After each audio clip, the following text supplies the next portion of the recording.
Je suis sûre que tout le monde devient philosophe au moins 2 minutes s'il prend le temps de regarder la mer.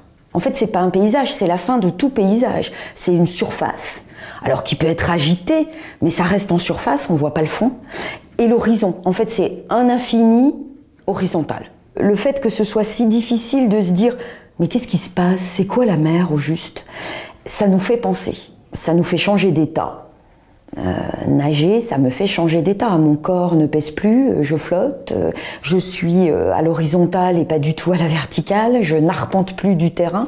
Donc c'est un changement d'état absolument unique et je vois pas d'équivalent. Ne me dites pas la montagne, parce qu'il faut toute une technologie, il faut être harnaché, enfin, faut monter, il faut grimper. La mer, non, je vais dedans et je suis plus le même. Et parce qu'il y a la vision de l'horizon, et parce qu'il y a l'infini, et l'infini redoublé. L'infini redoublé par le ciel. C'est quand même rare d'être au contact avec l'infini. Et puis, c'est le seul paysage qui fasse du bruit par elle-même. Enfin, on entend la mer avant de la voir. Vous allez me dire, oui, les forêts aussi. Non, les forêts, elles font du bruit s'il y a des oiseaux, s'il y a du vent. Mais la mer, elle fait du bruit. Enfin, elle parle constamment. La mer me dit, tais-toi. Et moi qui suis philosophe et qui suis sans arrêt en train d'essayer d'avoir des réponses à tout, elle me dit, tais-toi. Donc d'abord, faut se taire. C'est la mer qui vous guide. Enfin, le vrai capitaine, c'est la mer. Donc, je pense que c'est une inversion totale de nos repères, de nos habitudes, parce que je pense qu'on a fait de l'espace le lieu de notre pouvoir. Et la mer, c'est le seul lieu sur Terre qui n'est pas un espace. J'y marche pas. Et donc, je n'ai pas d'emprise. Je pense que tout ce qu'on essaie de faire sur l'eau est un moyen de réaffirmer ce qu'on pense être notre pouvoir. Et même, je vais peut-être vous choquer, hein, mais même les sports nautiques, pour moi, c'est déjà le début de la fin. Alors pourtant, j'aime partir en mer, hein, mais c'est le début de la fin parce qu'on transforme la mer en terre. Et sur la terre, l'espace, c'est le lieu de ma puissance. C'est ce que je peux m'approprier. Rien qu'en marchant, j'ai coché, j'ai fait tant de kilomètres, j'ai avalé des kilomètres. La mer, vous pouvez pas. Et je pense que même faire de la planche et même faire du surf que j'adore, hein, on est sur le fil du rasoir parce que c'est une manière de se réapproprier ce qu'on peut pas s'approprier. Moi, je pense que s'il y a une écologie, elle doit commencer dans la mer. D'abord parce que c'est la prochaine qui va être saccagée et menacée, elle l'est déjà. Et ensuite parce qu'elle me donne la bonne manière de me comporter. Elle me montre que d'abord, il n'y aura pas de défense de la nature sans rapport esthétique à la nature.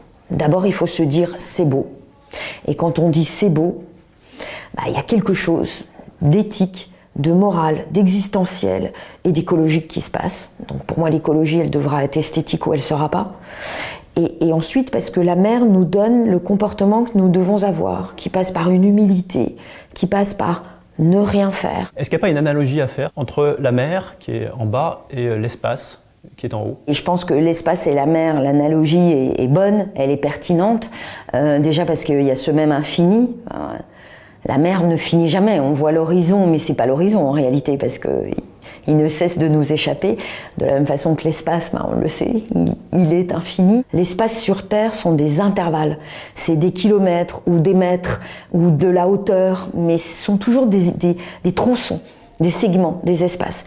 Dans la mer et dans l'espace, c'est pas des intervalles, c'est dans la mer. De quoi vous faites l'expérience en fait? Pas vraiment de l'espace, mais de la durée, en réalité du temps, mais du temps devenu espace, puisque c'est dans la mer.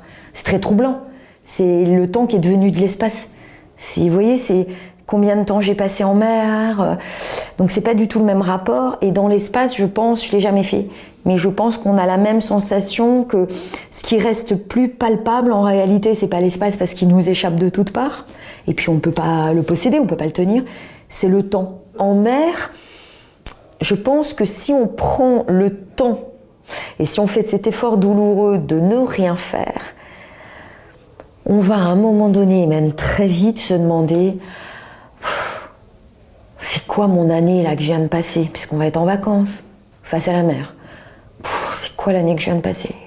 On va avoir déjà le sentiment qu'il y a quelque chose qui se dépose. Mais c'est quoi ces poids, ces fardeaux qui se déposent? On va s'interroger.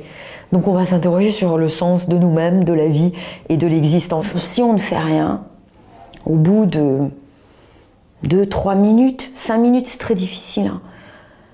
Et bien, il se passe quelque chose. Il y a quelque chose qui se lève en moi et c'est le sens de la vie. Ouais.